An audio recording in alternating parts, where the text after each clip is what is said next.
ഇന്നത്തെ പ്രധാനപ്പെട്ട ഒരു വാചകവും ആ വാചകത്തെ തുടർന്നുള്ള ചില സംഭവങ്ങളും ഞാൻ പ്രേക്ഷകരെ കാണിക്കാം. സംഭവ സ്ഥലം പുനലൂർ താലൂക്ക് ആശുപത്രി. ആശുപത്രി പരിസരത്ത് ആളുകൾ കൂട്ടം കൂടി നിൽക്കുന്നു. അവർ ആരോ വരുന്നത് കാത്തു നിൽക്കുകയാണ്. ആളുകൾ കയ്യിൽ എന്തോ രാഷ്ട്രീയ പാർട്ടിയുടെ കൊടി പിടിച്ചിട്ടുണ്ട്. ഒന്ന് ശ്രദ്ധിച്ചു നോക്കിയാൽ മുദ്രാവാക്യം മുഴക്കുന്നതും കേൾക്കാം. കാണാം കൊടി.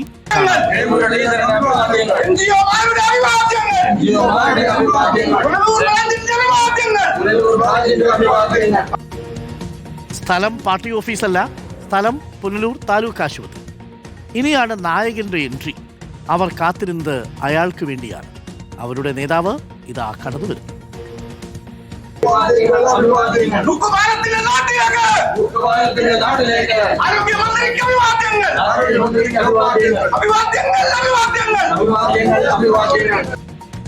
അപ്പോൾ കാര്യം പ്രേക്ഷകർക്ക് മനസ്സിലായല്ലോ.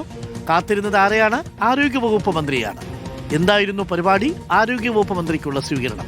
പുനലൂർ താലൂക്ക് ആശുപത്രിയിൽ കോൺഗ്രസ് അനുകൂല സംഘടനയായ NGO അസോസിയേഷന്റെ സ്വീകരണമാണ് പ്രേക്ഷകർ കണ്ടത്. പെട്ടെന്ന് ഏർപ്പാടാക്കിയ പരിപാടി ആയതിനാൽ അണിയിക്കാൻ ഷോൾ മാത്രമേ സംഘടിപ്പിക്കാനായുള്ളൂ. ഒരു കൊടിയും ഒക്കെ നിർബന്ധമാണെന്ന് അടുത്ത ആശുപത്രിയിലെ സ്വീകരണ കമ്മിറ്റിക്കാരെ അറിയിക്കുന്നതാണ്. എല്ലാവരും കൈകൂപ്പി ധൃതംഗ പുളകിതരായി നമ്മുടെ ആരോഗ്യമന്ത്രി.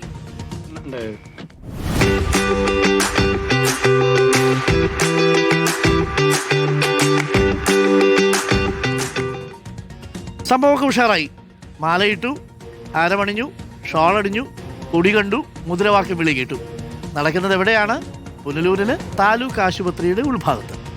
പക്ഷെ മന്ത്രി സാർ, ഒരു ചെറിയ പ്രശ്നമുണ്ട്. കുറച്ചു ദിവസം മുമ്പ് നിങ്ങൾ എന്തോ ആശുപത്രിയിൽ പാർട്ടിക്കാരുടെ കൊടി കാണാൻ പാടില്ല എന്നോ മറ്റോ പറഞ്ഞിരുന്നില്ലേ? ബാനർ കെട്ടാൻ പാടില്ല എന്നൊക്കെ പറയുന്നത് കേട്ടായിരുന്നു. നമുക്കത് കേട്ടിട്ട് വരാം. ഹോസ്പിറ്റലിൻ്റെ അകത്തുള്ള അധികാരം മന്ത്രിക്ക്, DYFIക്ക് അല്ല. പുറത്ത് ചെയ്തോട്ടെ, അകത്ത് ഞങ്ങൾക്ക് ഉത്തരവാദിത്തമുണ്ട്.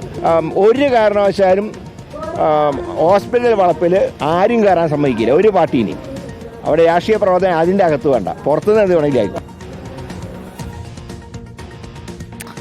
അതെ, അകത്ത് ഞങ്ങൾക്ക് ഉത്തരവാദിത്വമുണ്ട് കേട്ടോ. ഈ ഞങ്ങൾ എന്ന് പറഞ്ഞാൽ സർക്കാരോ അതോ ഈ കൊടി പിടിച്ച് ഏമാന് പൊന്നാടയിട്ട ടീമോ?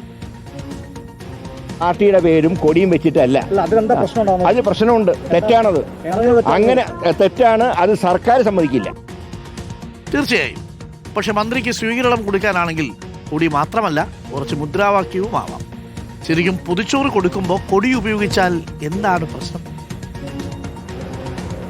തെറ്റാണ്, അത് സർക്കാർ സമ്മതിക്കില്ല. സർക്കാർ സമ്മതിക്കില്ല. പക്ഷെ മന്ത്രിക്ക് ഷോൾ ഇടാനാണെങ്കിൽ വേണമെങ്കിൽ സമ്മതിക്കാം. മറ്റു പാർട്ടിക്കാർക്ക് മന്ത്രിയെ ഷോൾ അണിയിച്ച ശേഷം പൊതിച്ചോറ് കൊടുക്കാൻ പറ്റുമോ ആവോ? അതും കൂടി ഒന്നറിഞ്ഞാൽ കൊള്ളാമായിരുന്നു.